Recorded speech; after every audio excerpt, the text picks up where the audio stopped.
Okay,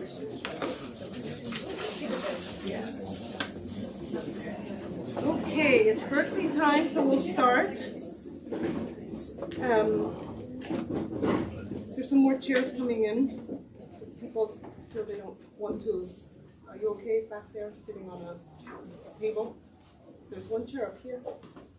Here and back there. There's one also back there. There's also one back there. Okay.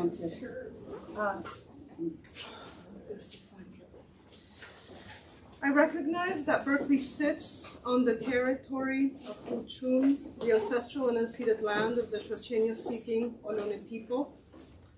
By offering this land acknowledgement, I affirm indigenous sovereignty and my commitment to continue to work to hold the University of California, Berkeley more accountable to the needs of American Indian and indigenous peoples, both here and elsewhere. UC Berkeley and the University of California more broadly continues to benefit from settler colonial practices and the military-industrial complex, supporting through these means the continued dispossession of indigenous people. The current genocide of the Palestinian people is being carried out with the support of the US state and its institutions, such as UC Berkeley, whose investments finance Israel's apartheid and genocidal state. Land acknowledgements are important, but can also quickly become empty rhetoric if they're not stated as part of a wider praxis and commitment to an anti-colonial world. We must be careful of the sterile celebrations and commitments to diversity. Here, today, we are all the recipients of bullying messages with misinformation and misrepresentation in the news, emails, and other forms of communication that uphold the ongoing occupation of Palestine and the genocide of Palestinians by Israeli soldiers, creating hostile environments to those who continue to defend Palestinian freedom. Those same agencies, politicians, and email senders also speak under the banners of the language of diversity, belonging, land acknowledgements, free speech, and peace, turning those important concepts into empty rhetoric. That is why, as a scholar, intellectual, and teacher, it is my responsibility and commitment to make sure my land acknowledgements are not empty rhetoric, but part of a larger practice of listening to, sitting with, and alongside, thinking and learning from indigenous people and their land, thinking, as we will do here today, from Palestine. My name is Natalia Brizuela. I'm a professor of film and media, Spanish and Portuguese here at UC Berkeley. And with Samira Smir, I'm the co-PI and co-director of projects of the International Consortium of Critical Theory programs. I want to welcome you, both those present in this room and those connected through YouTube, to Thinking from Palestine, Dispossession, Liberation, and Return, the first of a series of 3 conversations on recent and forthcoming books by Palestinian scholars that Samira Smir and I curated during the summer of 2023. For the last 4 years, through funding from the Mellon Foundation and the Vice Chancellor for Research Office at UC Berkeley, Samira and I have been engaged in the collective study of grammars and practices of theory from the so-called Global South, with scholars from the so-called Global South, around 4 axes that we thought could be illuminated for the Global North, from the genealogies of thought, struggle, and art from the Global South, debt and forms of care, the environment and forms of life, camps and borders, and steadfastness, the future, and revolts. In imagining how we wanted to end these years of collective study, it became clear to us that we wanted to focus on Palestinian scholarship, because the 4 research axes that I just mentioned and that we have been engaged in have long histories and rich genealogies in that scholarship. Since our conceiving and curating the series close to a year ago, and given Israel's ongoing genocide and continued dispossession of the Palestinian people, the scholarship of Palestinian academics have become ever more important to engage with. It is our hopes that their presentations and the conversations these 3 events will generate will guide us during these times of catastrophe. I would like to thank Brianna George, who's over there, for those, a lot of you know Brianna, manager of the ICCCP, for helping us put together today's event, everything we do and we've been doing for the last 4 years is possible only because of her work. I also very specially today want to thank Nora Jacobsen Ben Hamed from the Department of Middle Eastern Languages and Cultures for helping making the live stream possible. Thank you, Nora. And also please come back for March 19th when we have the lecture by Professor Linda Tabar on Indigenous Anti-colonial, Palestine Memory and Imaginary of Liberation, and for Professor Nasser Abu Rahmed's lecture, The Time Beneath the Concrete, Camp Colony Palestine on April 4th. And today I'm honored to welcome Saree Makdisi, who will speak to us from his most recent book. Saree Makdisi has a very long bio, and so I'm going to read a very shortened bio because I already took a lot of time and because thanks to the internet we can also see a lot of that there. But Saree Makdisi is professor of English and comparative literature at UCLA and the author of, among other books, Tolerance to the Wasteland, Palestine and the Culture of Denial, from which he will be speaking partly today, Making England Western, Occidentalism, Race and Imperial Culture, and Palestine Inside Out, An Everyday Occupation. And back in the summer of 2023, Samir and I had considered naming the series Palestine Inside Out.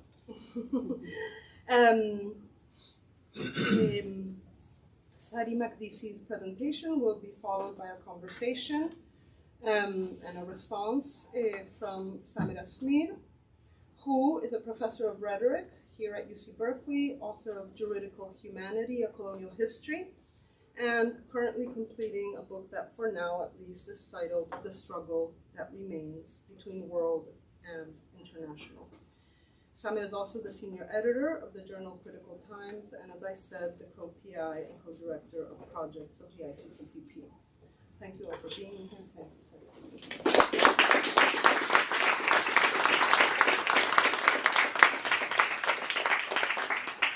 Thank you very much for that kind introduction. And it's a pleasure to be with you here today.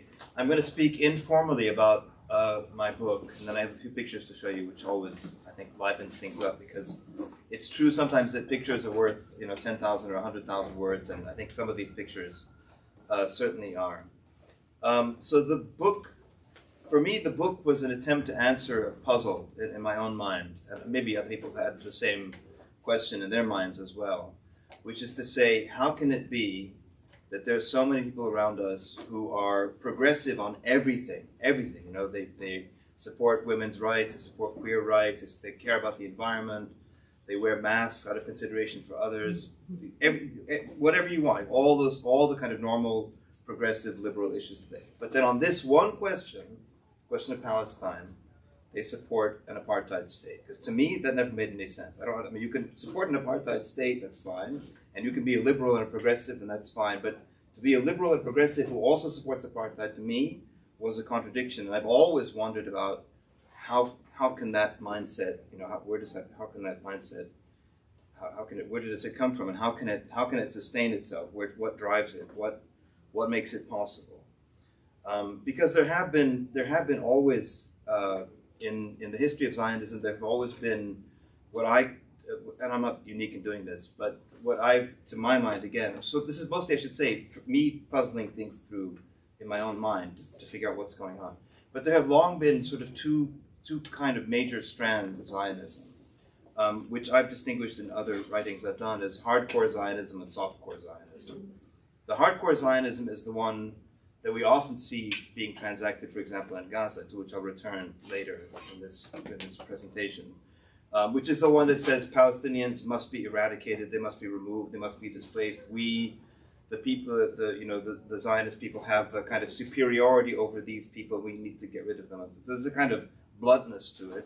There's a kind of honesty to it too, which personally I appreciate compared to the other kind of Zionism, the one that's wrapped up in this sort of all these different modes of trying to reconcile a progressive or liberal politics with support for apartheid, which ends up falling into various forms of denial. Because how else could you sustain, how else could you in your own mind kind of balance the support for liberal and progressive politics with your support for apartheid? There's got to be some set of mechanisms of denial that are in play there.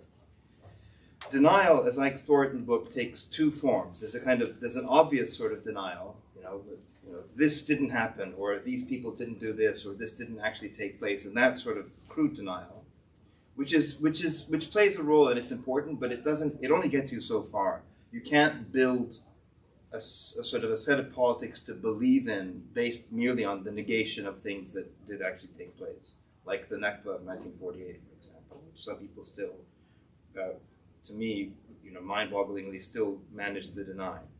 But there's another form of denial, which is the one that the book explores, which is one that functions in such a way that one is able to finally reconcile progressive or liberal politics with support for the Zionist project in Palestine, which is one that plays a positive and affirmative role. It's expressed in positive and affirmative ways, which is to say, a form of denial that is transacted through the affirmation of various positive values, and the extreme celebration of certain positive values with which these kinds of people want to associate the Zionist state, this very loud kind of performative affirmation of these positive values, and I'll give some examples to make this more concrete in a second. The very loud affirmation of these positive values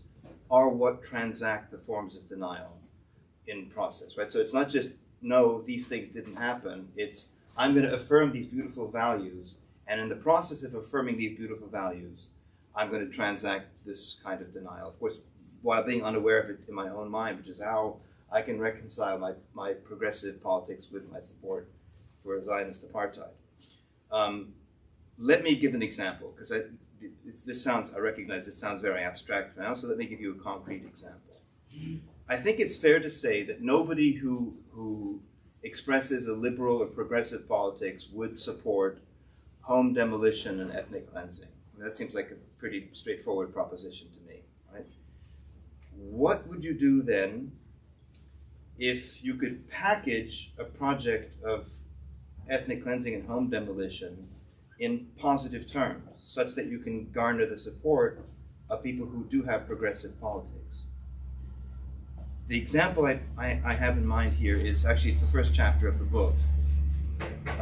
After the Nakba of 1948, in which 750,000 Palestinians were driven from their homes, they left behind a landscape, their formerly inhabited landscape, of hundreds, 500 or so towns and sometimes small villages that were, in the years after 1948, systematically demolished because the Israeli state wanted to get rid of them to hide the traces that there had been a people there before the Zionist project itself. So the villages were all destroyed systematically, so taking sometimes 20 years to do. Didn't happen overnight. And then after the villages were destroyed, the state or the agents or agencies of the state, above all the Jewish National Fund, which is kind of parastatal status in Israel, planted forests over the ruins of the villages to make them disappear. And anybody who knows anything about contemporary Jewish culture in the U.S. will know about the very discernible project to gain support to plant a tree in Israel. It's a very, very, very common thing. With little collection boxes, people say, here's $1, here's 20 cents, here's whatever I can contribute to plant trees in Israel. It's a beautiful thing in a sense. But of course, part of what's going on here is that you can recruit liberal subjects to say, I like the idea that I'm going to help Israel make the desert bloom. I'm going to help with planting forests in a desert, what we are told always is a barren desert landscape. I'm going to help the earth breathe better by planting all these hundreds of thousands of trees. Israel claims to have planted more trees than anybody else in the history of humanity. And you can see where we're going here, right? So instead of my support as a liberal subject being taken to endorse a project of ethnic cleansing and home demolition, my support as a liberal subject is taken to support this innocent-sounding project of planting trees. Notice, without planting the trees, the project of ethnic cleansing and home demolition really couldn't take place because it would be too obvious, right? So there's a process here where the very loud positive affirmation of tree planting, with all of its innocence, is how my support for, as a good progressive liberal person, my support for this project of ethnic cleansing and home demolition is transacted. I transact my denial of the Palestinian presence in Palestine, not by saying I support ethnic cleansing, but rather by saying I support planting trees, right? So the positive value here covers up and negates the negative, the darker negative that's hidden in a way. So the progressive or liberal subject can therefore build a sense and reaffirm a sense of liberal and progressive subjectivity by participating in this positive value rather than the negative value that it would otherwise be in. Denial, in other words, is transacted not in negative terms. I don't want there to be, I don't recognize Palestinians, the Nakba never happened, nobody ever lived there, those are all negative. No, it's not that, it's rather, I affirm the beauty of helping this project to green the landscape and make the desert breathe, and so on and so forth. And so, in fact, that's what happened after 1948, and it continues to this day. Especially the Jewish National Fund is very, very active in tree planting, and now I have some pictures to show you to help make this more concrete. So this is, you go to the website of the Jewish National Fund, they tell you, well, I thought it was hundreds of thousands, 240 million trees, they say, we planted to make Israel this beautiful landscape. And you can see, if you go click up there, plant trees in Israel. I mean, it sounds wonderful, right? And then you go, and if you go into the thing, it's all about how wonderful it is to plant a tree in Israel. Right? And it's beautiful, and you're helping, you can go, and there's like all these things you can click on a little bit. I'm not going to do that for you, but if you go to their website, there's endless amounts of information about how wonderful these forests are and so forth. And they usually have descriptions of each of the forests too, that help you sort of understand, of course, their narrative of what these forests are. No mention is ever made of the Palestinian villages that are covered up under these forests, right? That's not what's about. This is all about helping the desert bloom, planting millions of trees, and so on and so forth. And then for each forest, they give you information about, which is all kind of, as far as I can tell, sort of made up, mystical. They give you a description like the mystical rivers and the brooks and the things, and how it's all natural and beautiful and pristine. They never mention the ruins under these forests. And you can go to the Harvey Hertz Ceremonial Tree Planting Center, and they give you a little ribbon, and they give you a thing, and they tell you, we're going to plant your tree in this place, and it's all beautiful, right? Except that it's not really so beautiful. But when you go look at the forests that are being planted, you can see, I mean, I'm a professor of English poetry, I'm not much of a tree person, but to me, these forests look distinctly, like you look at them, and these do not look like this is something. But as soon as you see them, it's like there's something unnatural about these forests. Something is wrong with how this looks.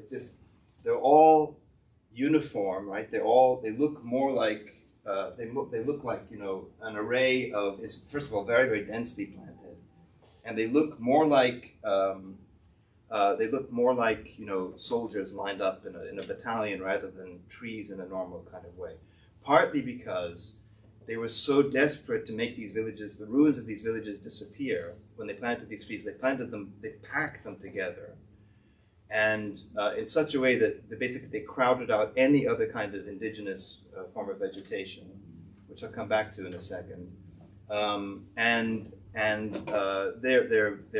ecological disaster zones because the first 30 or 40 years they planted a lot of pines that are not indigenous to Palestine, which need huge amounts of water and so forth, right? So they're like completely unsustainable in all sorts of ways, right? But many of the forests have these kind of, not just, you can affiliate yourself with this as a liberal project, not just because of the beauty of planting trees and making the desert bloom and all this other kind of stuff, but also because many of the forests, like this one, for example, there's a Coretta Scott King forest, for example. So, it's wonderful, Coretta Scott King, MLK would have loved this, and we could talk about our liberal values, and we can plant trees over the ruins of somebody's village, or in this case, it's actually 3 villages, right? And so it goes from there. And as I said, for each one of these, you can go in.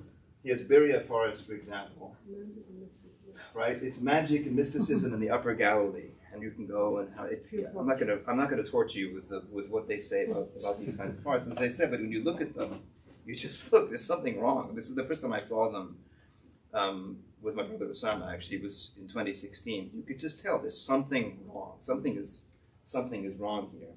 And in many cases, you can see, like, you're going through the landscape, suddenly you see a hill covered with a bunch of trees like that. And when you start, if you get close and you start picking your way through the trees, that's when you start realizing, wait, this is something deeply suspicious about these forests, when you actually start investigating them. Because lo and behold, in between the trees, as I said, there are the ruins of the villages that were made to disappear by the canopy of the forest. This is Beram,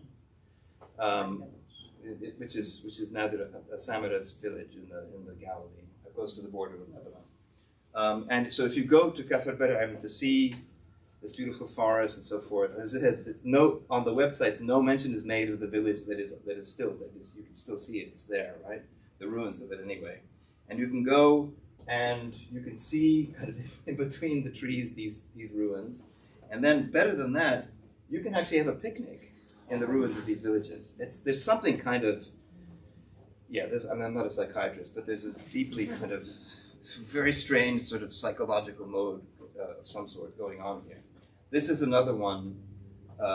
This is Safuri, I think it is, right? So if you look at this hillside from a distance, so you look at the trees, and again, every time you see something like that, it's like something is wrong.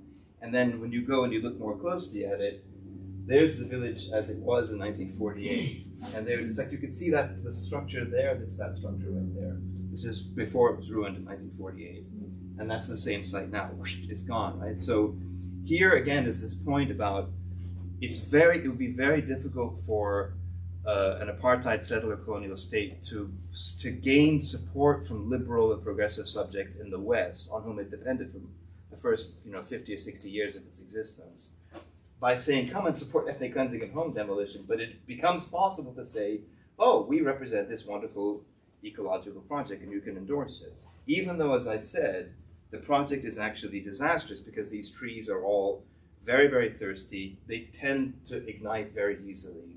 And there are routinely forest fires in the north of the Galilee especially. And when those fires take place, you can go through the ruins and go through the burnt out trees and again see the ruins of the villages that the trees were trying to make disappear. So there's a whole chapter about this transaction denial. Then I'll just tell you quickly about 2 or 3 other versions of the similar. You see the structure of the argument will be consistent from chapter to chapter. We've all heard about how wonderful it is that there's this thing called the Jewish and democratic state, and many people have wondered to themselves, at least I have, what does it mean to say a Jewish and democratic state? Because that sounds to me like again, I'm only a professor of English poetry, but it still sounds like a contradiction in terms, because how can a state be both Jewish and democratic when not everybody in the state is Jewish, right? That something, again, is missing there. So how do we understand this? Well, it turns out sort of like the thing with the trees, right? Instead of affirming ethnic cleansing, I'm going to affirm tree planting. I'm going to focus all my energy on the tree planting such that I don't see the ethnic cleansing of the home demolition. The positive affirmation covers up the hideous negative reality.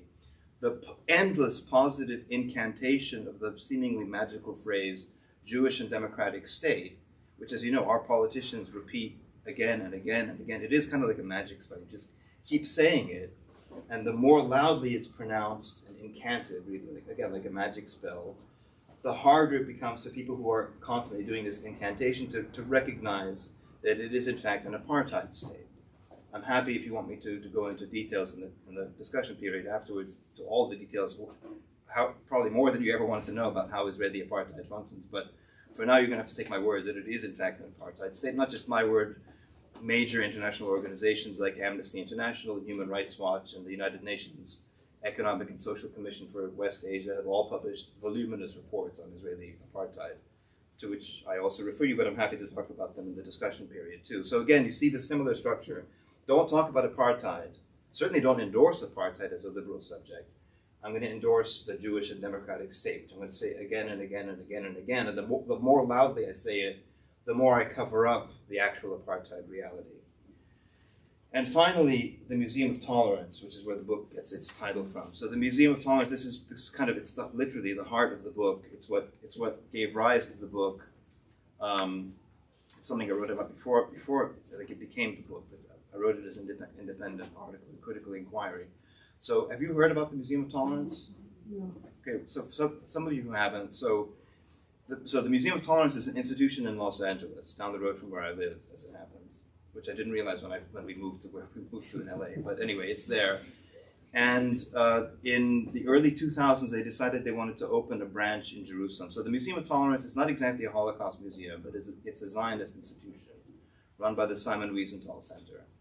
And so even though it's not technically a Holocaust museum, the Holocaust is like the recurring theme, and then it's happy to talk about certain other forms of ethnic violence and racial violence and so forth. Like, for example, they had a lot in the 90s to say about Darfur, for example. Darfur was very, very cachet. We can talk about why, the significance of Darfur, but anyway, Darfur, and so forth. Of course, the one place that they never ever talk about is Palestine for obvious reasons. Anyway, in the early 2000s, they decided they wanted to open a branch, like a replica of themselves in Jerusalem. And so they were given this plot of land by obviously the Jewish municipality of Jerusalem to build.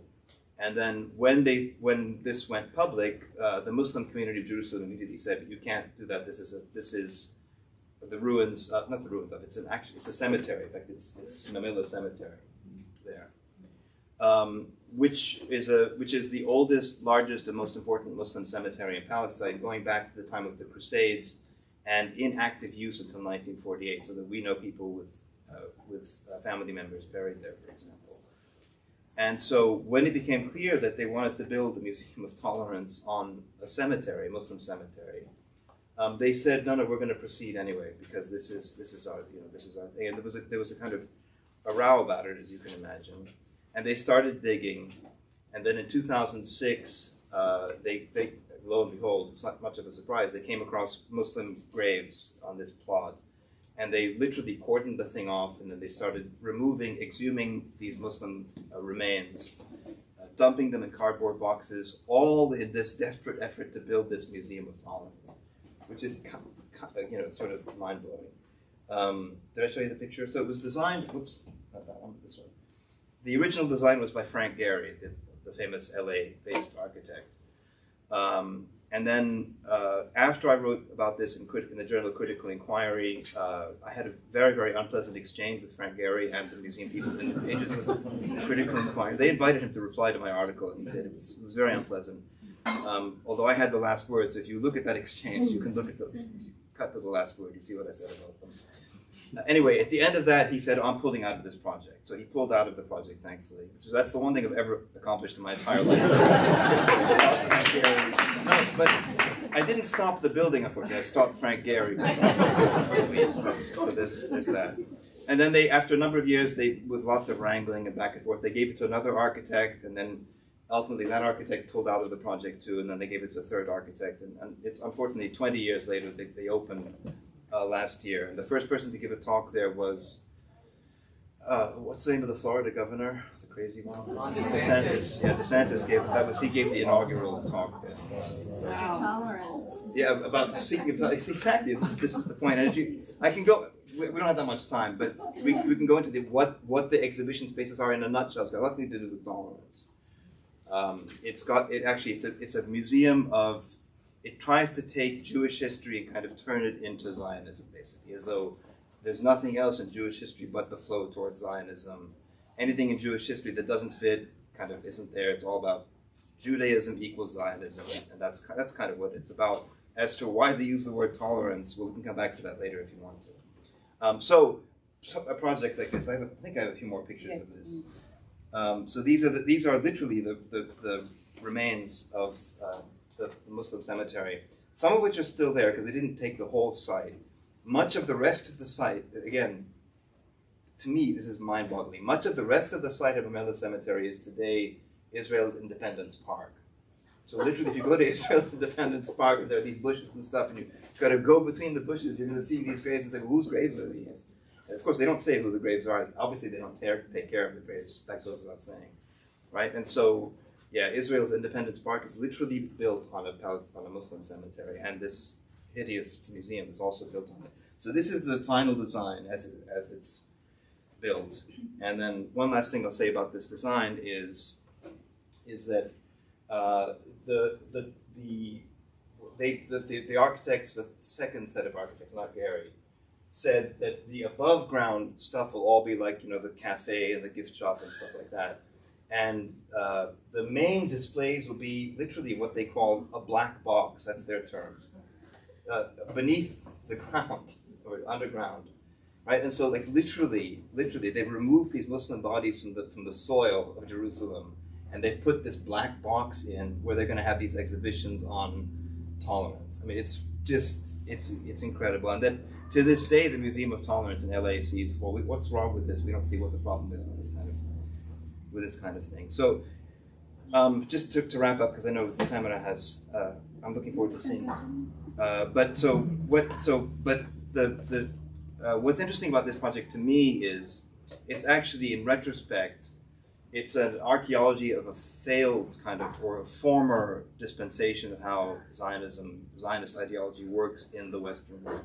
So for most of its history to date, the Israeli state has depended on the support of liberal and progressive and left politics in Europe and in the US all through the 1950s, 1960s, through the 1970s.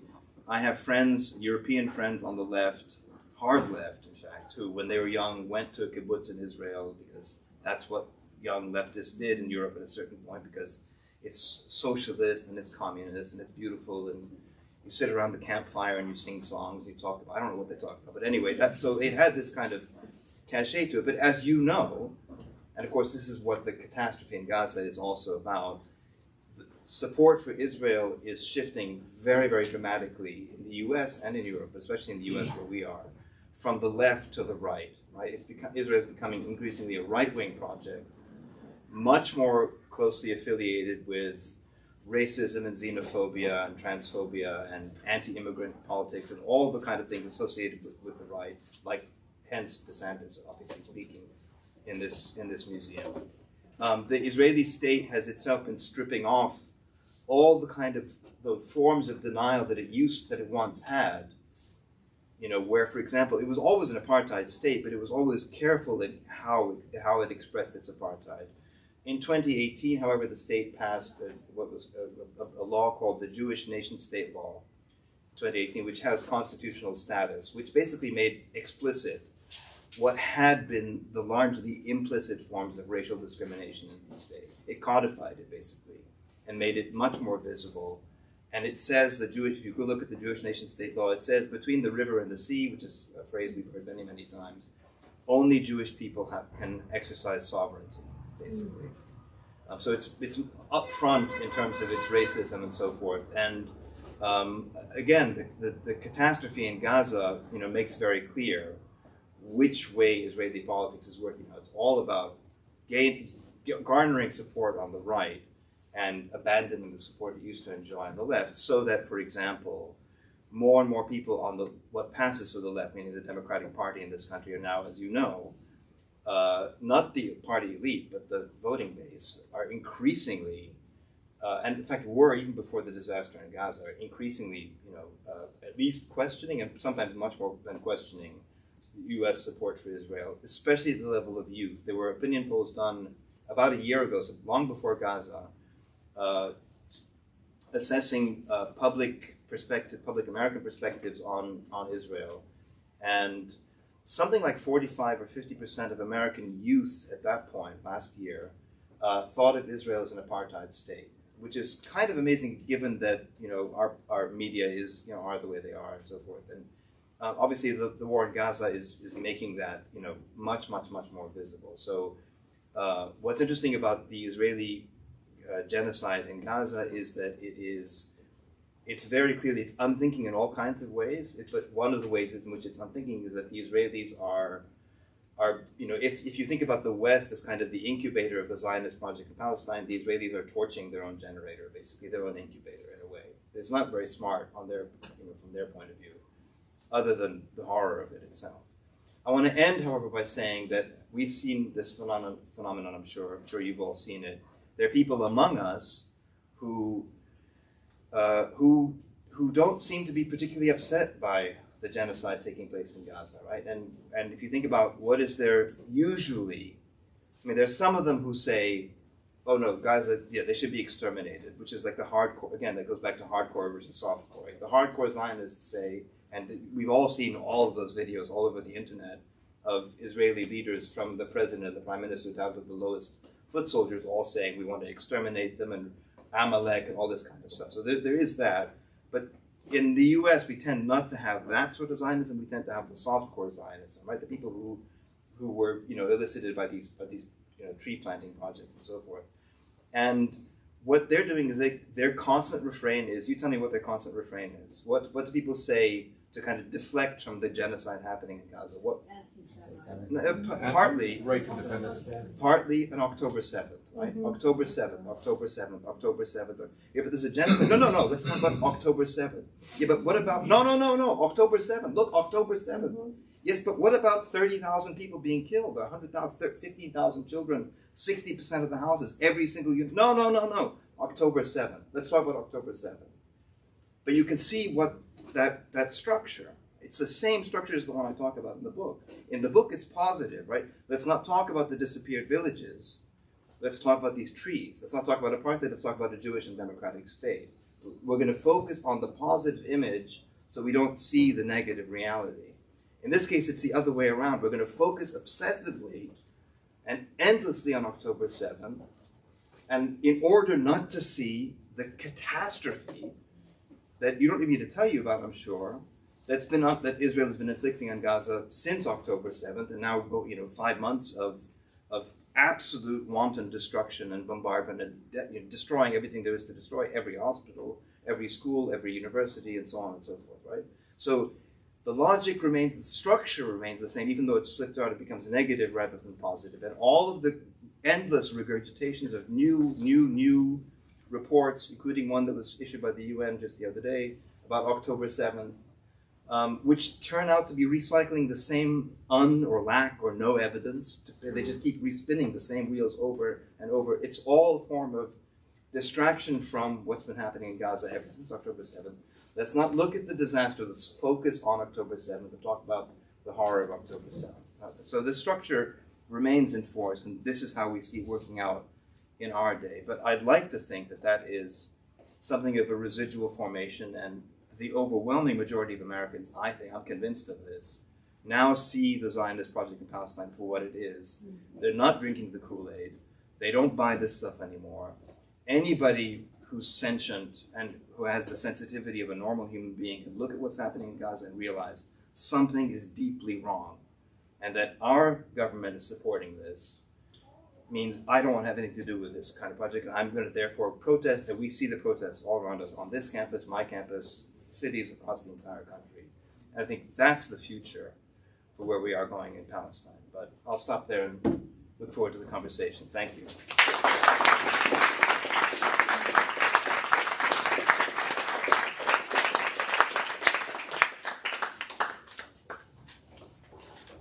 So this is the book, right?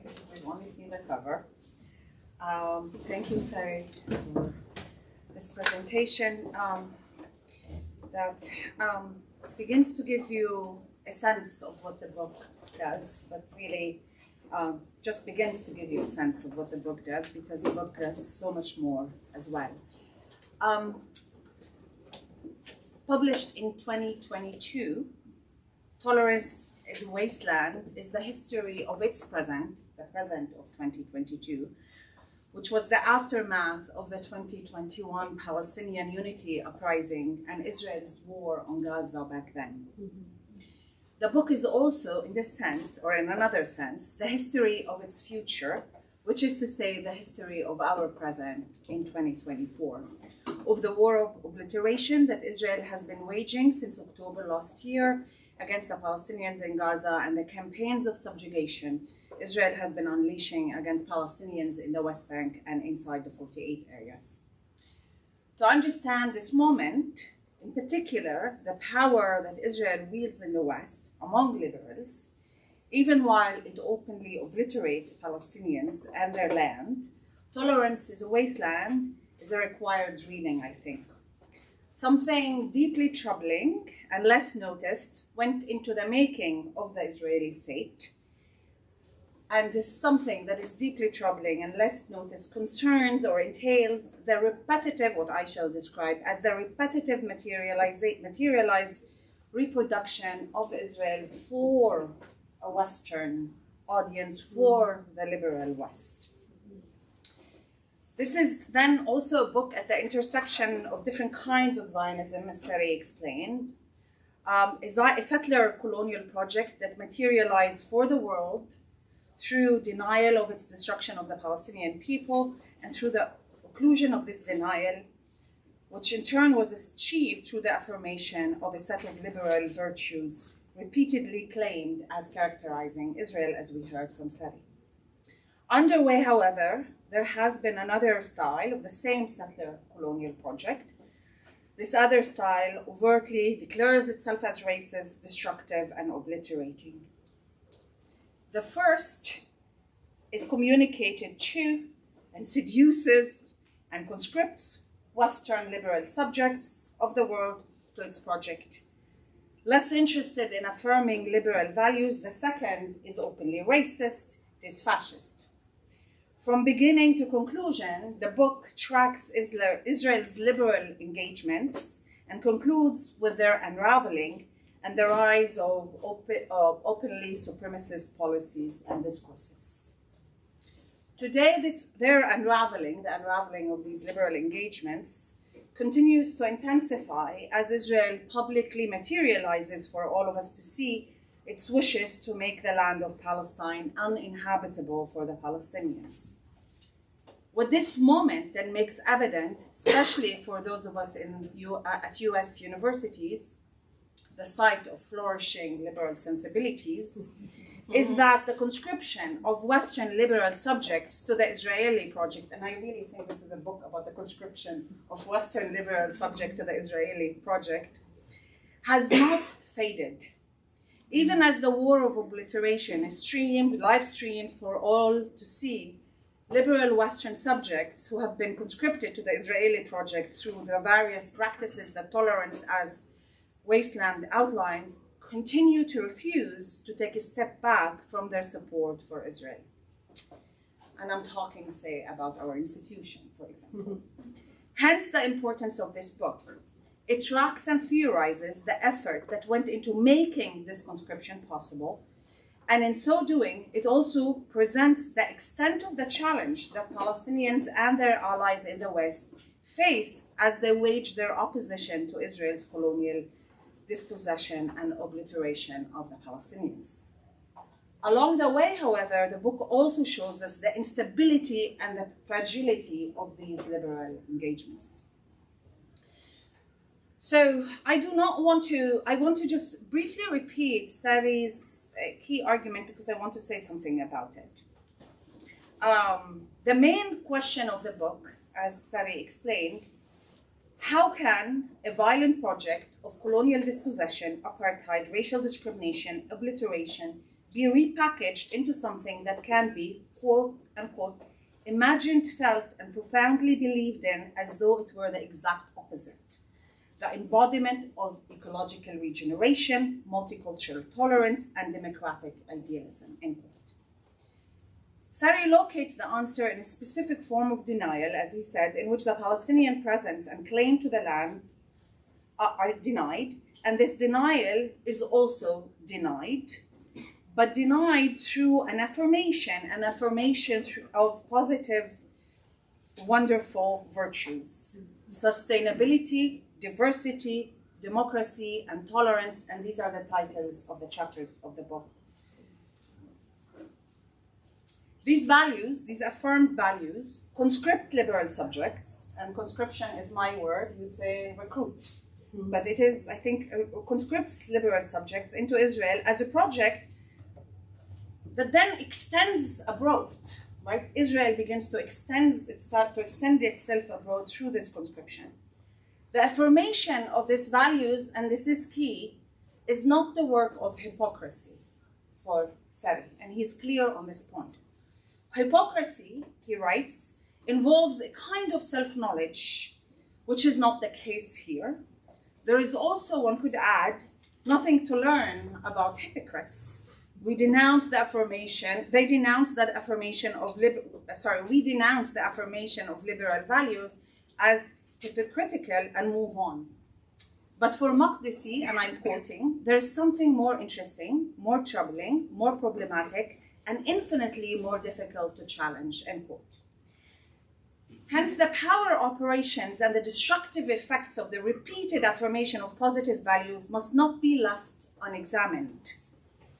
He writes, and I'm quoting, the emphasis on the positive value not only makes it possible to overlook the dark history occluded by the act of joyous affirmation, but also make that dark history possible in the first place.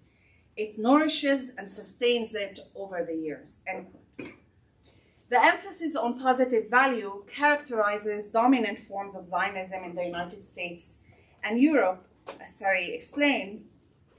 The brand of Zionism is founded on this brand of Zionism here is founded on the repression of the knowledge of the ethnic cleansing of Palestinians in 1948.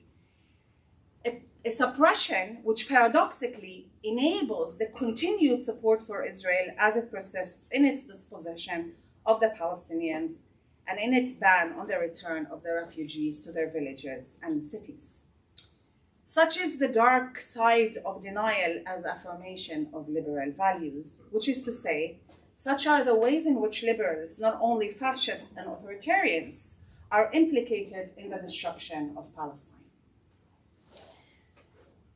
I do not have, Saree explained the different chapters of the book. You missed the diversity one on pinkwashing, which is also important. And the postscript, which is a close reading of the response to his article in Critical Inquiry, in which he, well, there you are, a literary scholar, par excellence, where you show the different strategies and tactics of denial, from slippage, rejection, confounding, word choice, old lies, and the assertion of positive values being only one of them at the end.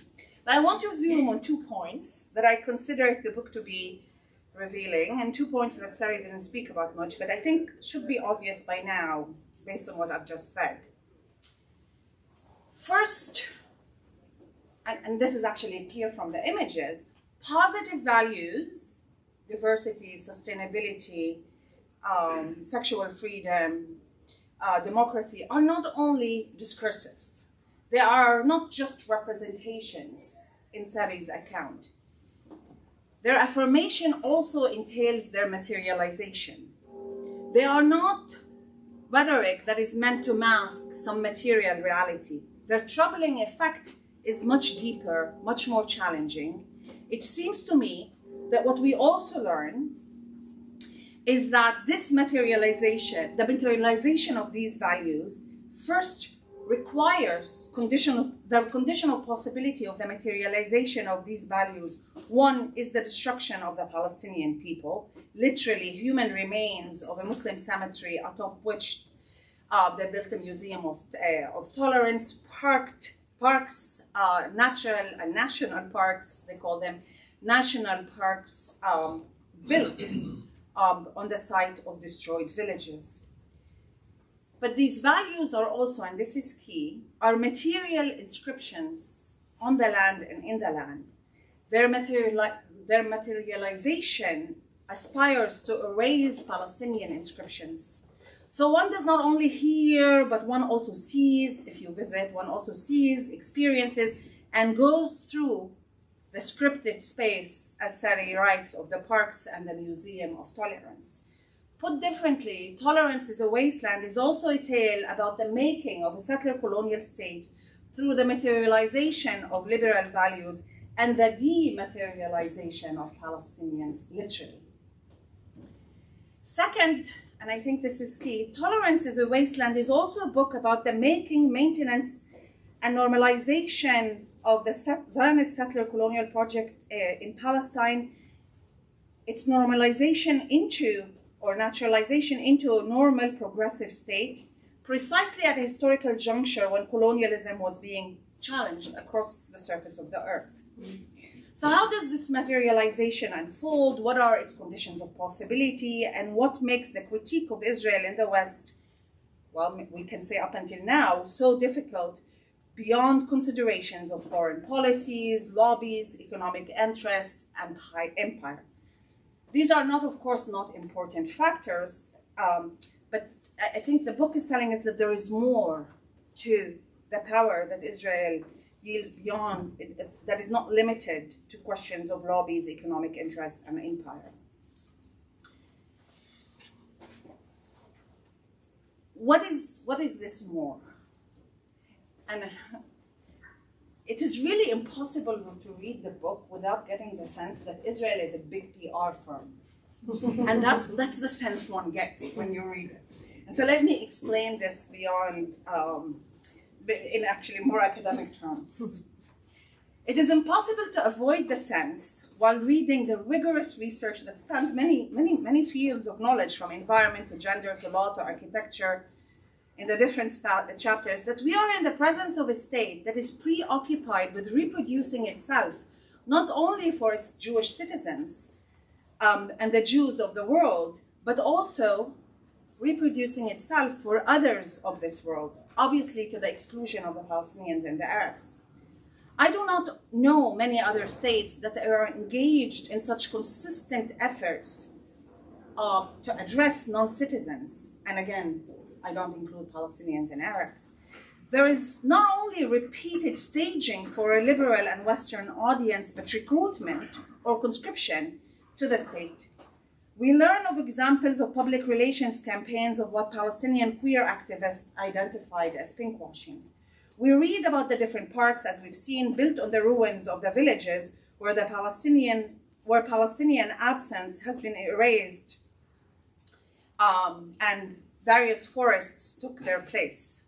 We also learn of the contradictory phrase Jewish and democratic and the normalizing effects of its repetition. And we learn so much more about the Museum of Tolerance built atop on the site of the Muslim cemetery.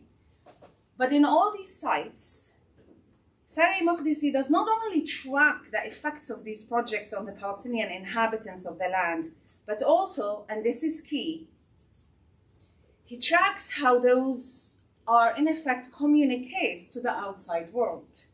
So the act that dispossesses and destroys is also affirmed as a positive value projected to the world and extended as an invitation for others to participate.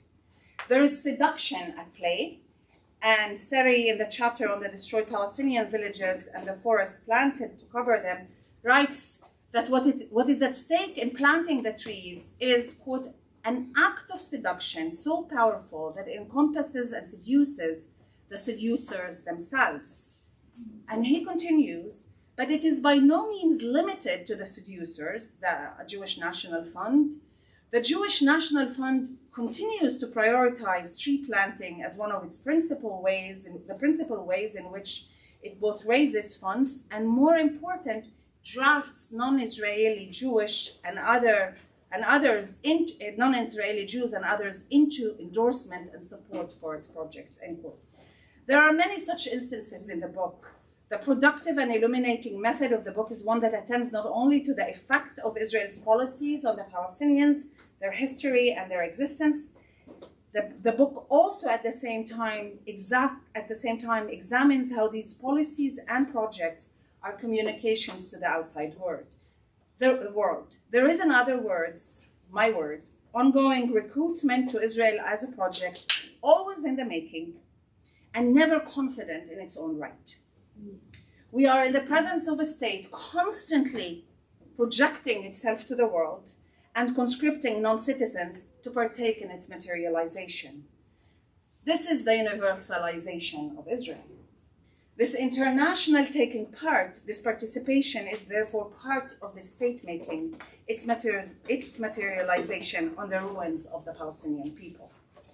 And if we take this intervention seriously, as I think we should, then we must also take seriously liberal complicity in the Israeli settler colonial project. So if one is tempted today to return to the days of the affirmation of liberal virtues, Makdisi's work is a reminder of how troubled and troubling, to say the least, this return will be. Which is to say, if one's response to the rise of fascism and Israel's war of obliterating Palestinians, if one's response to that is to invoke the good old Israel, tolerance is a wasteland is a required reading to avoid this response. So to conclude, I'm just going to ask you 3 questions to start the conversation. Here we go. So I want to push on the liberal support for Israel. Some of it is certainly for the affirmed beautiful virtues and positive virtues. But will you consider reflecting on the violence that also liberals think is necessary to achieving these virtues? That there is violence that is necessary. Of course, it's necessary violence. It's perhaps not the violence of genocide. It's some necessary regulated violence. So could you reflect on that? And this would have, of course, some consequences for the moment as we consider what liberals will do next in the West. And second, I'd like you to just speak more, if you could, about the universalization of Israel, this Israel extending beyond itself. And the argument is really developed in the chapter on tolerance, I think, more than, I mean, it's also in the other chapters, but in the chapter on tolerance where it develops the most, I think. And I think it is crucial to what I have been reading into the book as an argument about the state that produces itself through appeals to the world.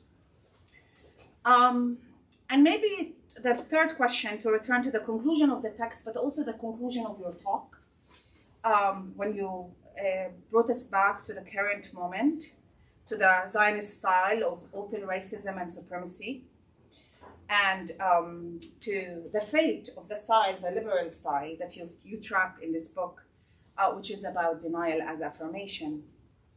I wonder whether it would be, I mean, we can, on the one hand, historicize, say that something is fading and something is underway, something else is now gaining dominance, right? Or, and maybe this is the post-optimist in me, the one who's always gonna think of the worst to come as I prepare for as I maintain my optimism, or that there could be a division of labor between these 2 brands of Zionism, what you call soft and hardcore Zionism, where between those 2 brands, right? That we're entering a place where it's not one is fading and one is entering, but there could be a division of labor. And I say this not because Israel will have that division of labor, but because it's clear there's less and less interest in the liberal variety of it. But here in the US, that work could be done for them. And the battle over the Supreme Court in Israel is not over yet. So there are those who are interested in redeeming the deep state, which is the state of the founders, the settler founders of Israel. And so I wonder whether we might also witness some sort of joint collaboration that operates under a division of labor between supremacists on the one hand and those who appeal to liberal values on the other. I mean, isn't that what we have in the US in many ways? So that is my third question for you, and you don't have to answer them all, but I am going to sit next to you, and then I'm going to also, after you're done commenting on whatever you want to comment, I'm going to ask the audience to participate in our conversation.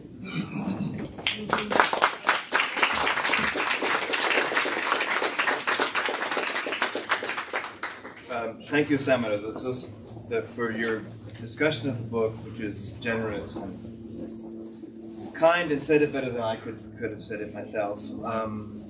And for these questions, because I'm anxious to see what the audience says, I'll be brief in my response to the questions, which are important questions.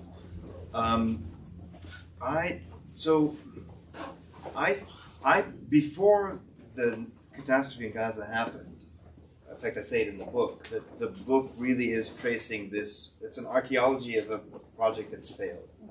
And to me, the failure, I didn't mention it, but to save time, the failure is the project of pinkwashing. So you know what pinkwashing is? So there's this moment in the 2010s, 2014, around there, where Israel, almost literally overnight, said, we have to now package ourselves, almost literally. This is where the PR, in fact, they didn't recruit, actually. PR executives in the US volunteered themselves for this project. We need to present ourselves to the Western world as a gay-friendly paradise, basically. The only place in the Middle East that supports gay rights, and how wonderful, and you can go and you can be gay on the beaches of Tel Aviv and so forth, as opposed, of course, to the Islamic hordes over there who are homophobic and misogynistic and horrible and all the rest of it. So they tried this thing, but it was an absolute failure. It was a failure partly because queer groups in the West immediately latched onto it and said, "Oh no, you don't. You're not. You're not going to. No pasarán. It's like enough is enough." And then they stopped it basically, and it's kind of killed it in its tracks. So it never really took off all that much, I don't think. But that was kind of like, it was an indicator that all these things that they had tried to do for so long and were successful at doing for so long were no longer working. My sense is now what's happening, given what's happening in Gaza, is like this is done. I think that older formation is done. It's like there's still some people who still support Israel, liberals people in the West, for example. But I think that my sense of them is that they're going to increasingly fade. I think because everybody else can see this monstrosity for what it is. Like what Israel is doing in Gaza, people can, especially young people, can see it for what it is, and they can see it because young people don't get their news from the New York Times. They get their news from social media, where you see this stuff is constantly being shown 24 hours a day. We can all see it. Anybody with a brain can see what's happening in Gaza, right? So I think that this, yes, there are still those liberals who will say, oh, but it has the right of self-defense. They'll fall back on that argument. But even the right of self-defense, which is legally problematic to begin with, because a state can't claim the right of self-defense from territory that it occupies, and that's legally it's a contradiction of terms. But I think that's clutching at straws, honestly, at this point. I think Israel has destroyed its base of support in the Western world permanently, and so where it will continue to have support will be on the right and the evangelicals who are waiting for the second coming of Christ, and it's that kind of thing.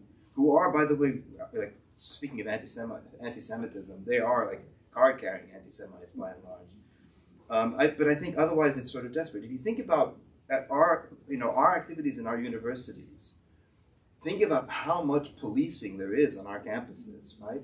It's because I think that the Israelis recognize that where they could depend on the inculcation, recruitment, what was the term you used? Conscription. Recruitment is yours. Okay, so either conscription or recruitment or both of liberal subjects in liberal, for example, academic institutions of the West, all through the 1950s, 60s, 70s, 80s, through the 90s, no problem, right? But now, you don't need me to do. We all know what's happening on our campuses. If you say anything, it's like boom. You're an anti-Semite. You're this, and you're speaking hate. You're doing all this kind of thing. No doubt somebody is recording what I'm saying here. They're going to write about and somebody else too, and we'll write about this very talk about this hateful and so on and so on. So there's a kind of, but it's like this negative thing that whose point is to suppress rather than entice. They've gone kind of into reverse gear, in other words. You probably know, or if you don't know, you should know, there are 33 separate Zionist organizations dedicated to monitoring our campuses. They've bound now, since 2000, I forgot the date, they banded together as the Israel on Campus Coalition. But the Israeli state needs 33 separate organizations. Yeah, now they're all working together to monitor our campuses, to constantly browbeat people and harass people and drive around campuses with these vans, and they do all this kind of stuff. The Canary Mission, all this sort of stuff. It's out of desperation, I think. They're becoming more and more and more desperate. That's the kind of motive. And so I think the kind of liberal argument, I just see it, I mean, I could be wrong, but my sense is that it's I'd like to know what you guys think, but my sense is that it's fading. But Salvador, one of the most important points you registered in what you said is this thing about Israel's anxiety. Actually, the 33 organizations patrolling our campuses speak to that too. This is a state that has always been incredibly anxious in a way that mature settler colonial projects like this one, Australia, Canada, and so forth, they're not, like America doesn't go around the world saying, do you recognize my right to exist? Like America's like, we exist. You could like it or not like it, you could lump it. But we're not asking you, do you affirm our existence? The Israelis are constantly, please affirm our right to exist, which is like, no state has the right to exist in the history of the world. It's never happened. Like it's not something that exists as a kind of political legal discourse. So it is always anxious about its status because it recognizes that its settler colonial project failed. It's an abortive settler colonial project. It's half cooked. It's not done because the natives are still not just there, but that are constantly resisting it to this day, right? And so there's this sense of anxiety, which is what produces this constant sense of desperate, you could say inculcation or recruitment or indoctrination or whatever. So that's my sense of where it is. I think we were already. I mean, I say in the book we were already in a different phase, but I think the genocide in Gaza is like crossing the Rubicon. We're in a different moment now, from which there'll be no going back. I don't think any sort of normal liberal subject. I know those are all problematic terms, but bear with me heuristically. Will now be able to just go there and go on a vacation in that country anymore the way that they used to. I think it's going to be harder and harder and harder to imagine kind of academic collaboration with institutions in that country in a way that it wasn't so hard 5 years ago. Now it's going to become harder, because everybody sees it for what it is, given what it's doing in Gaza, and given not just what it's doing, given the case in the International Court of Justice, which has been going on for several years. Given that they don't hide it. They've all said it. Like all those videos, we've all seen all those videos in different. I've been giving, as many people have, lots of talks about the genocide in Gaza, and it's horrifyingly easy to find videos of Israeli leaders saying, "Kill and kill and kill. We have to destroy and kill them and destroy them and punish them." And all of them. From, as I said, from Netanyahu and what's his name, all the way down to foot soldiers and stuff. And it's. So everybody sees it, I think, yes, we all have colleagues who are still sort of clutching to, somebody might say, oh, I don't think it's genocide. It's like, what do you mean? This isn't genocide. What is genocide, Or it's the right to self-defense. But I don't think anybody really believes that argument. Or if they do, it's easy to disprove those kinds of arguments. So I think we're in a different mode now than where we were when I wrote the book. But I'm looking forward to your questions. All right, I'm going to collect questions, and I'm going to collect well, let's start with you and then we'll see how that goes. I wonder if you could comment, for example, on Germany, because to me it's another layer of denial that's operating in the world, because in some ways it has a commitment to the idea of Israel through its own complicity in that genocide of the Holocaust, and they seem to be clinging to it hardcore. Yeah. And I wonder what you think about that as one, beachhead where the Zionist project is being reaffirmed by, what some people might call the Holocaust industry. So there are a few questions. Should I take a few the first round of three so that you. we can? Sure. Okay, so I see Natalia, I see Pei, and I see, well, let's then, and then I'll take you in the second round? Yeah. Okay. Thank you, Saree. I was wondering, I'm from Argentina, and as you might know, we have this new crazy president, Javier Milei, who actually, his first trip as president was to Israel. And there's something about Javier Milei's presidency that, when analyzed from a kind of global political perspective, speaks to the end of liberal policy and liberal politics and the emergence of, a very warped, very sick, very dangerous form of politics out of left field, you know, like nowhere. And it is that which we could call, you know, a renewed authoritarianism, neo-fascist. It has a lot of these characteristics, and it's not alone, it's just a very extreme form that's happening there, that is in full support of Israel. So I wonder if we're also, as we are in a new moment, that it also coincides with just, at a global scale, a kind of repositioning of what liberal politics promised, never delivered. And in this rearrangement, we are actually might be seeing a full endorsement of Israel, just from a very different angle. You know? All right. So, Peg? Hi, thanks for the talk. It's a very simple question. I wonder if you could unfold a bit your argument in the diversity chapter and talk a bit more about the inclusion. I think one thing that you showed that is very interesting is that under the title of sustainability, in fact, there is no sustainability at all. It's PR form of greenwashing. But I wanted to ask you if you see the quote-unquote gay liberation in Israel as in fact a queer project, or if it is not in fact a queer project, and how you mean that situation. All right, so maybe you answer these questions, Sure. and then we take the next round. I'll stand up just so I can. Yeah. The first question, yeah, Germany. I mean, talk about the need for psychiatric evaluation. I mean, clearly, what's happening in Germany is this. It's an ongoing. It's not new, right? But it's becoming more and more glaringly crazy that Germany is trying to atone for its sins, for the Holocaust, at the expense of somebody else, right? And so, the worse the genocide in Gaza gets, the more loudly the Germans, although actually the foreign minister said the other day when they killed the people waiting for food aid, even the German foreign minister said, whoa, this is getting a little bit out of hand here. So who knows with Germany. Over the top. It's over, no, that's Biden's. But the German foreign minister did say this has got to stop. I mean, at least that incident has got to stop. But yeah, but that's clearly what's happening with Germany, is the sense that, but what was interesting also about the case of Germany is that when Germany took the side of Israel in the International Court of Justice, Namibia quickly rushed in to say, wait a minute, we didn't forget what you guys, other than the Holocaust, we didn't forget what you did in Southwest Africa as well, right? So it brings up older German entanglements with colonialism and so forth, which I think is interesting. I don't know I don't know enough about Germany to know where these dynamics will go, but that it clearly is speaking to this Germany's own ongoing sense, which is appropriate, of guilt about the Holocaust, but kind of misplacing it and kind of, as I said,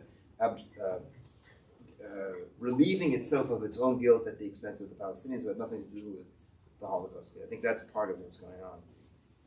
I think about Argentina. I mean, it's very true. Obviously, there's your new president in Argentina. There's Bolsonaro, who's now out, but when he was in power. Right? There's, above all, Modi in India. You know? So there's this sense now that the BJP in India has latched on to Israel, that they become best friends, right? Because they represent very, very similar projects. But that's what I said before, right? That Israel, which used to be the darling of the left, I mean, Jean-Paul Sartre and Simone de Beauvoir were Zionists, after all, right? Derrida was a Zionist also. Foucault was quasi-Zionist. I mean, people on the left, like Deleuze was the only one that I know of, among those great Western European theorists, who was an anti-Zionist. The rest of them were all, you know, and so there's this way in which, and of course, I mean, there were a few others too, but anyway. But the point is that it used to have these left-wing affiliations, but now its affiliations are the right? And that, of course, goes for the U.S. as well.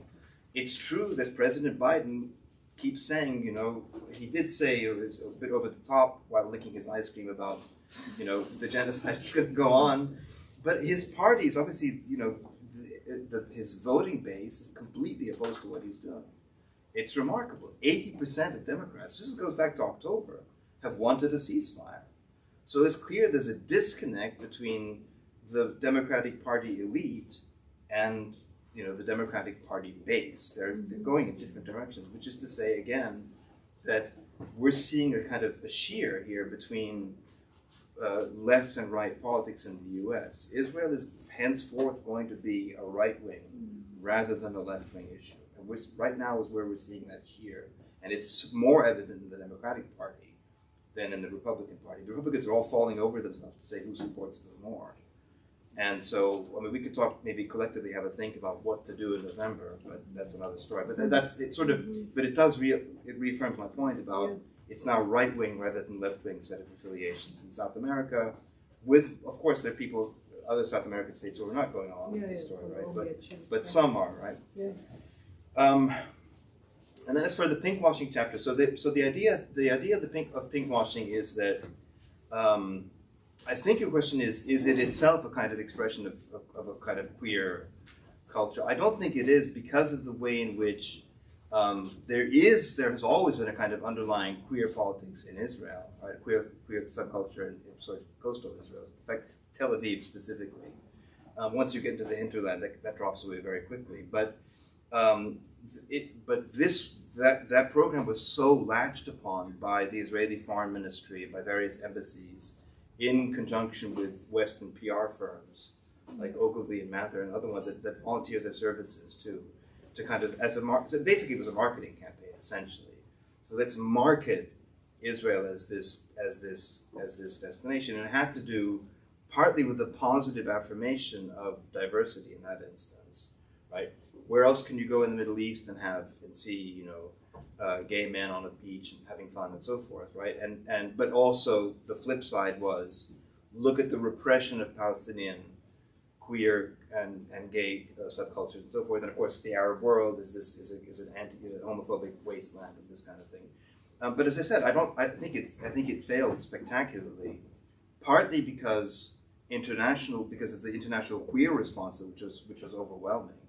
And partly because of the Palestinian queer response to it too, which was also overwhelming. There's an organization called Al-Qaus Rainbow, which was incredibly powerful in its rebuttal of Israel's attempts at kind of claiming not just that Israel is gay friendly, but also that it protects Palestinian queer populations and so forth, which is of course not true, right? So I think again it's an episode of failure. It's like at the end of the line, right? That those other this is the one that really worked for decades. The forestation project worked. The tolerance one, I don't know how anybody could take that seriously, right? The pinkwashing episode it's a study in failure basically at this attempt to kind of market itself. So that I don't know if that answers the question, but that's kind of what I had in mind.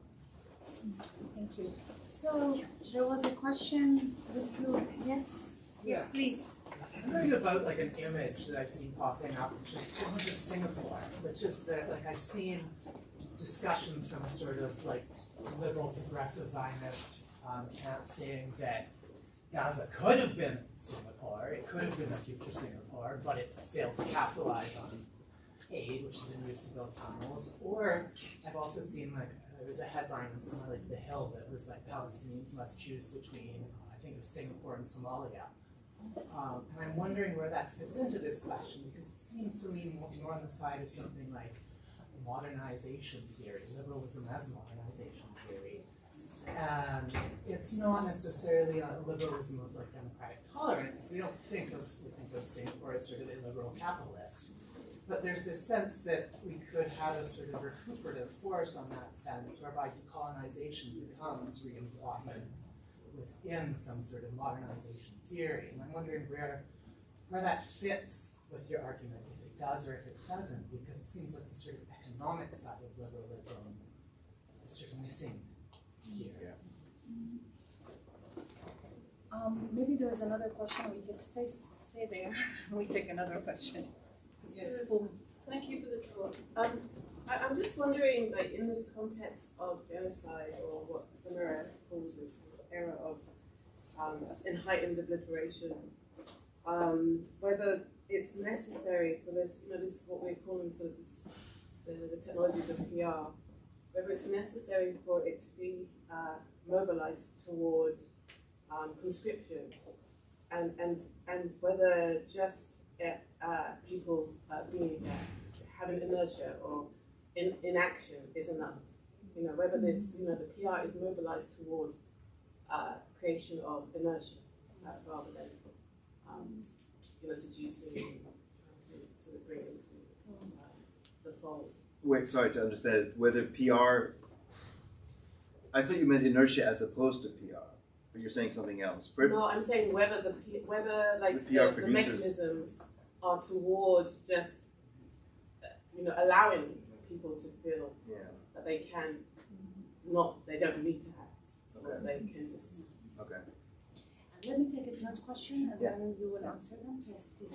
Thank you for the talk. Thank you for the comments. This is actually related to both questions, which is to say, I agree that the critique should be directed towards liberalism, but in terms of thinking about the economic questions, to me what's very interesting is this attitude of like, oh, we're all just effed, or there's nothing we could really do about it.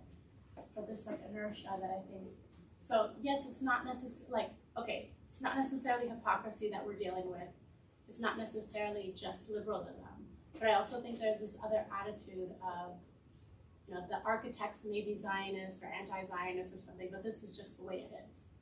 Is that something that you're also sort of thinking about or grappling with? Like, we're all gonna just buy in the grocery store, that's what's available to us, and therefore it's just what's easy.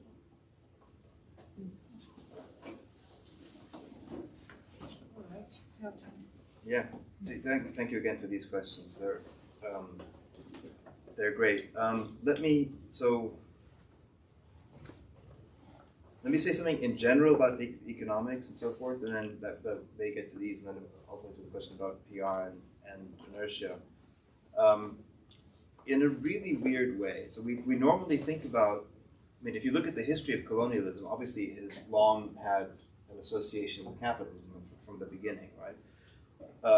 This is one of those instances where we can see, I think, a bifurcation between capitalism and colonialism, right? This is like, colonialism is kind of, it sort of has a mind of its own that does not necessarily align with capitalist interests. In other words, there's a kind of ideological excess in Zionism that goes beyond economic interest, right? Which is partly also, which also has to do with the U.S. support for Israel. Like, in other words, the U.S. as the great capitalist power. Like, there's one version of this argument that says the U.S. supports Israel because it supports capitalism, right? So this is capitalist, you know, united against an indigenous population and so on. I don't see it that way. I mean, partly I don't see it that way because I don't think the U.S. supports Israel out of America's own sense of interest, which will tie into the question about inertia in a second. But so I don't think this has to do with capitalism. I honestly don't, right? I think the people in the West Bank, the settlers in the West Bank, the Jewish settlers in the West Bank are not there to exploit the natural resources of the West Bank. They're there because of ideological zeal. And actually, it's at odds with what their rational economic interests, theirs and of course the Palestinians, what their rational economic interests are. So I think this is one of these instances where colonialism and capitalism kind of, they go in opposite directions. It doesn't make sense from a capitalist point of view. It doesn't make sense from an American capitalist point of view either, right? This is contradictory to America's own interest as a capitalist power, and it's contradictory to America's interest as an imperial power. That's a separate thing, and it's a much larger conversation. But people also think that Israel, sometimes the term ally is used much too loosely, I think. So, or sometimes people think, you know, Israel is like America's, you know, it's an American implant in the Middle East, and it's doing America's bidding. I've never seen it that way. I see it exactly the opposite, right? The Israeli lobby dictates to America what to do because of domestic pressures here. Not because this is in America. It's not in America. It's never been in America's interest. Never ever has it supported American interest. On the contrary, America's interest would be much better served by getting rid of it and having better relations with the world's billion Muslims and 300 million Arabs and so forth. It's a much better, much smarter way to go about doing things. So the language of Singapore, or in different versions have been used by Netanyahu himself in connection to the West Bank. You know, let the Palestinians have economic sovereignty, which of course it never really is either. But that's a fiction. It was never going to be like that. That was also kind of marketing and PR and so forth.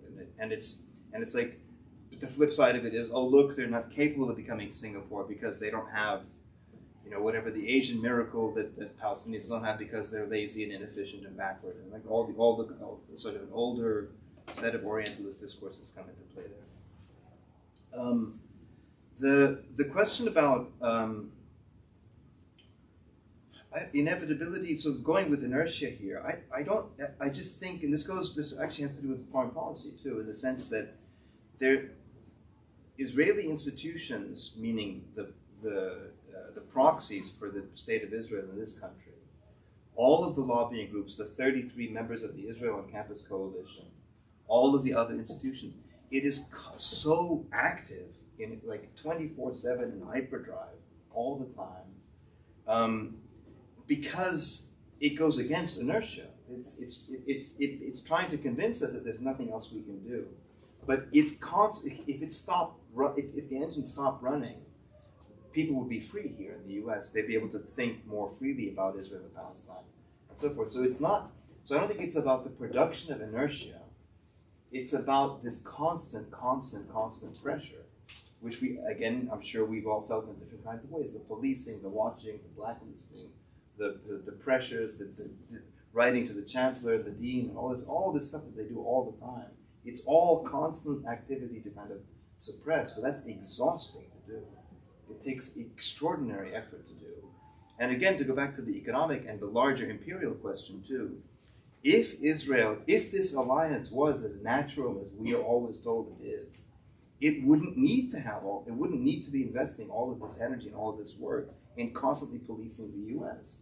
AIPAC wouldn't have to be spending $200 million on essentially legalized bribery of our politicians. Right?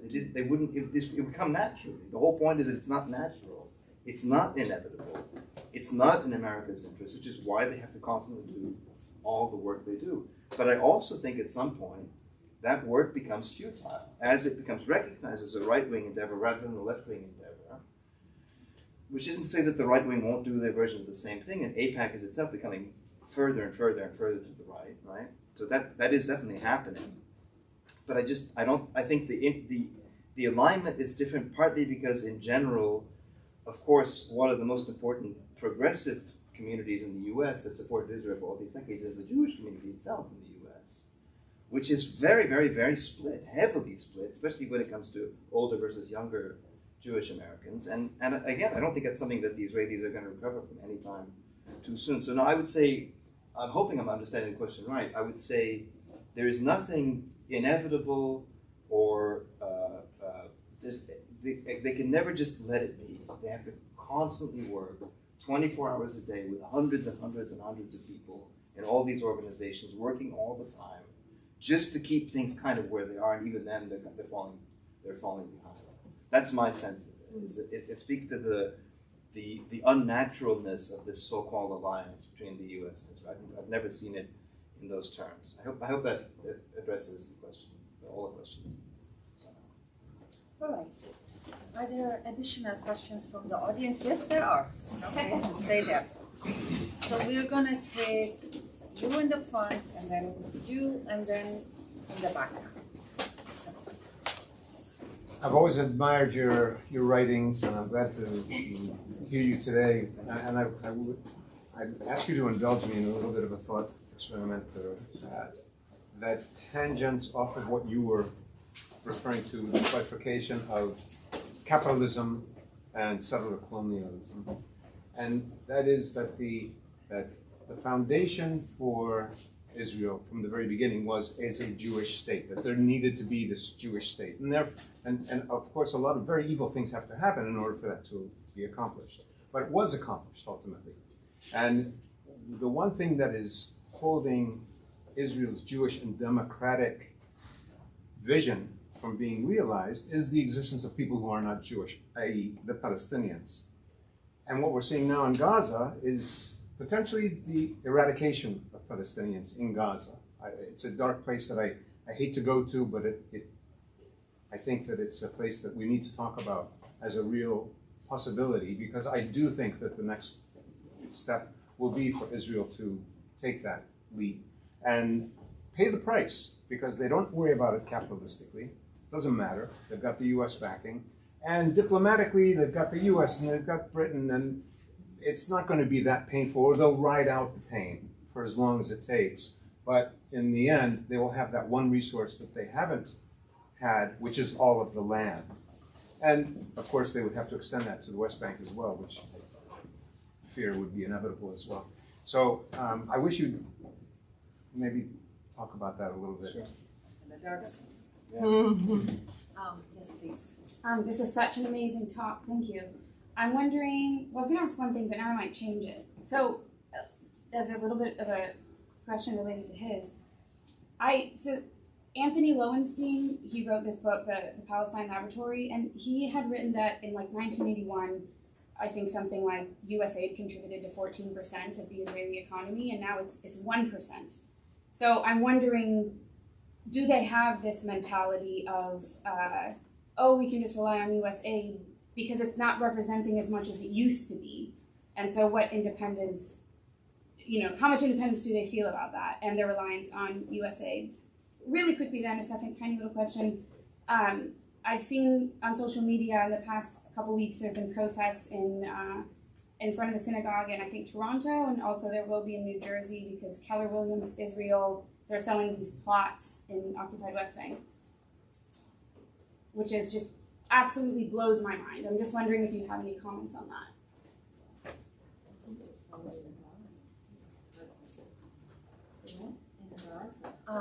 Okay, the question in the back, thank you. Hi, Sadie, thank you for coming. I think I follow you on Twitter. I'm Diana, and I wanted to ask you about the title of your book, actually, Tolerance as a Wasteland, because it almost sounds like what you're saying is tolerance is bullshit a little bit, excuse my language, and it reminds me of what Dr. Stephen Selecta used to talk about with the word civility, how civility sometimes means let's be nice to people, but sometimes it silences certain kinds of speech. And I'm just wondering if you can speak to whether you have sort of a double entendre in your title. Great. Wow, those are, again, a great set of questions. Let me see. Maybe I'll begin at the end. So tolerance is a wasteland. No, it was the title was trying to capture the sense that this in the name of the liberal discourse of tolerance, what they have created is basically is exactly the opposite. It's a deliberately manufactured wasteland of desolation in the sense of actual equality and rights and justice and so forth. So it's capturing the paradox that Zionism, which wants to associate itself with all these liberal virtues and so forth, actually is producing exactly the opposite. And it's that contradiction that I'm getting at. So it's different in that sense of what Stephen is talking about in terms of civility. Although I can see what he's doing there. The question about well, first of all, Gaza. I mean, I don't see that in connection to capitalism per se. Again, I would say it's not. I don't think it has to do with capitalism. I think, and the Lowenstein book, The Palestine Laboratory. So I think what's interesting about that is, if we look at what's happening in Gaza now, obviously it's catastrophic, right? They've killed. We all know they've killed, injured 100,000 people. They've destroyed 60% of the housing. Nobody knows how will this end. At some point, the bombing is going to stop. I hope. And then then what happens to the people in Gaza? I think the Israelis may have had a sense that this will end with the expulsion of the population of Gaza. I don't think that's going to happen, because I don't think that they are able to accomplish their military objectives.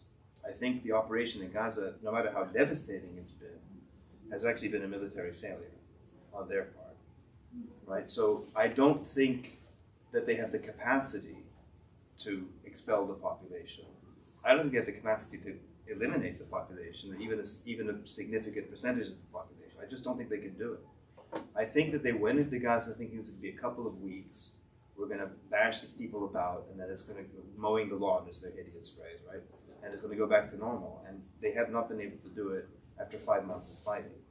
So I don't think, I don't know what's going to happen after this. I think one reason why it's taking this long for there to be even a temporary ceasefire is because Hamas doesn't feel the military pressure. It feels political pressure because people are suffering so much, but it doesn't feel military pressure because every single day, like in the parts of Gaza that Israel claims to have, captured, like in the north and the center, every single day its troops and tanks are being destroyed. So, I don't think it's been able to do what it wants to do, which ties in a way to the Lowenstein book, because that book is about Israel as a laboratory, first of all, for policing and militarism and selling weapons and high tech and all this kind of thing. And again, there, I think what we're seeing because of Gaza is a spectacular failure. I mean, the Israelis, first of all, that whole myth that they build up about themselves that they are this brilliant high tech, surveillance state that has military, that this high tech state was overrun in a matter of hours by fighters equipped with basically AK-47s and RPGs on the 7th of October. It gives the lie to that. That the fighting the bombing has been devastating, but on the ground fighting between Israeli forces and Hamas fighters on the ground has been disastrous from Israel's point of view. Their tanks don't work the way they're supposed to. They're being destroyed by people with relatively speaking, primitive weapons. Right? This Nimmer armored personnel carrier that they've spent billions and billions and billions of dollars developing, which would fit into the Lowenstein argument, has proved to be an epic failure. The other day there are videos of they're now using M113 armored personnel carriers, which are Vietnam vintage, which are older than me. And it's like, obviously something was going spectacularly wrong. So I think that this image that Israel is this high-tech, capitalist, sophisticated, military techno surveillance power has been completely destroyed. They've destroyed it themselves. The resistance has destroyed it too. But it's also run aground on the reef that is Gaza, basically. So I don't know. I mean, I can't say, well, what will happen when the fighting ends. Presumably, Hamas is trying to hold out to make sure that with a ceasefire, not just aid, but also reconstruction is facilitated too. I don't know what's going to happen. I mean, none of us knows what's going to happen. But whatever's going to happen, I don't think the Israelis were able to do what they wanted to do in Gaza. I think that's pretty clear, other than inflict massive damage. But the infliction of massive damage does not equate to the winning of wars. It never happened. Like the U.S. killed 3 million people in Vietnam, still lost the war. It's terrible, but that's not. You don't win wars by just killing people and blowing things up. That's just not how wars work ever. So that's my sense of it. As for the synagogue selling real estate, the company selling West Bank real estate in the synagogue, there was actually an amazing video, one of these things circulating on YouTube that you may have seen too, of a Jewish guy in New Jersey, or I don't know where I think it was New Jersey.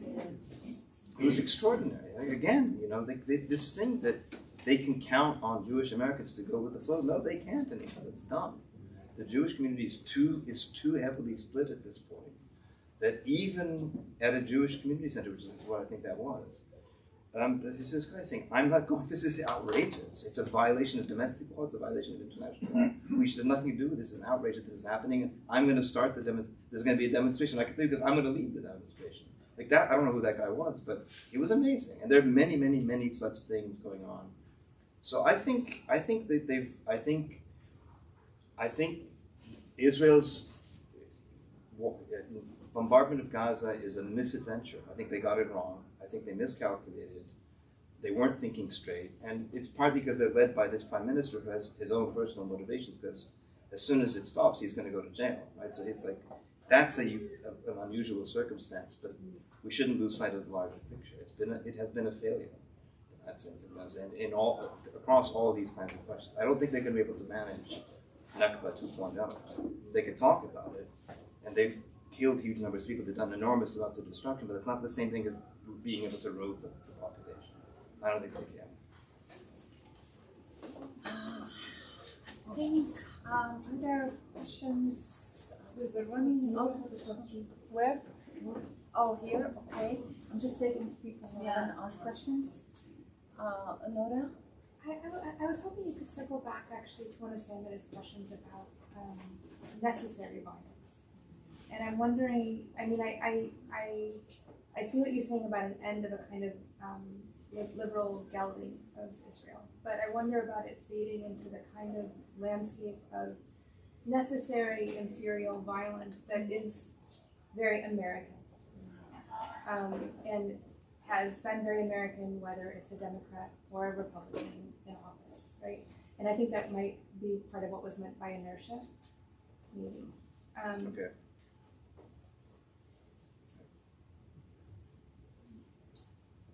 Oh, there's another. No, I'm happy to take that one. Then to take it, and Okay. then we'll see more. I think my sense is that obviously the U.S. empire has engaged in unspeakable violence, right, from in all countries, Somalia and Iraq and Afghanistan and Libya and so on and so on. But I think I think in terms of the way in which it's understood here in the U.S., there's a total disconnect. I think people here have no idea what their country does overseas, right? So there's a kind of disconnect, which I don't understand. Like, I don't understand how people can be that oblivious as to what their own country is doing. But I think it's different from the violence that Israel is inflicting, and it's different partly because of the ways in which Palestinians have become more visible, more audible, have more representational power than they used to have too. So they're constant. So in other words, it's become more of a kind of it's more of a level playing field, bizarrely enough, between Palestinians and Israelis in terms of public perception than it used to be. So, for example, to back up to what I was saying, that 50% of Democratic voters think what's happening right now in Gaza is a genocide. If we just stop and think, wait, that's kind of an extraordinary thing, because the U.S. government adamantly says it's not a genocide. All of our newspapers are saying it's not a genocide, it's normal, necessary violence, right? But 50% of Democratic voters think that it's a genocide. Well, how did they come to this conclusion? Where did they get this information from? What access do they have to that kind of reality that can't be patrolled by all of Israel's mechanisms of silencing and suppression and censoring and all the rest of it?